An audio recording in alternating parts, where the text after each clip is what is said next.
sa gitna nito kung sabi nito nito. Tingnan niyo mga idol kung paano kayo bumagsak.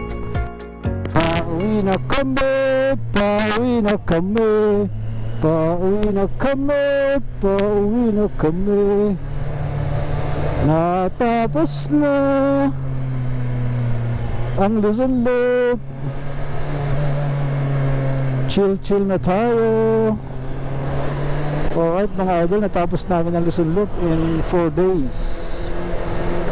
Subic, Alaminos, Lawag, Apari, Baler, and highest point.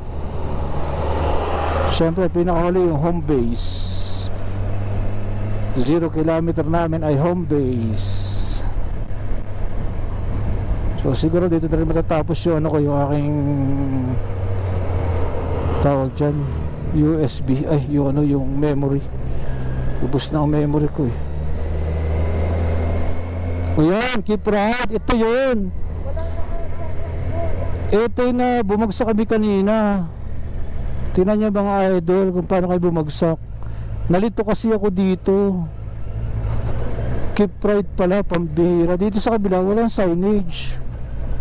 Dito kayo bumagsak sa mismong gitna kasi hindi ko alam kung saan pupunta. Nataranta ako dito sa gitnang ito. Yun oh. Ito dito mismo sa gitna nitong kalsada na dyan ito bumagsak kanina. Yan, dyan. Nanghina talaga yung tuhod ko eh.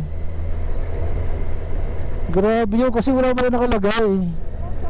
Nakakalito yun. Naubusan na rin ako ng lakas nun. Tapos left side ang bagsak, hindi ko na kaya. Watata! Bagsak si Sake ng isang beses dito sa Luzon Loop. Anyways, charge to experience again. Nangyayari talaga mga bagay-bagay for a reason.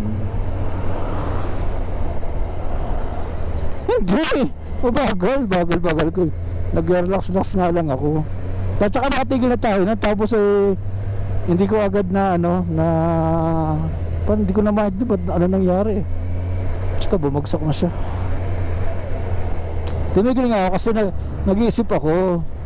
Tapos sabi ko, saan kaya?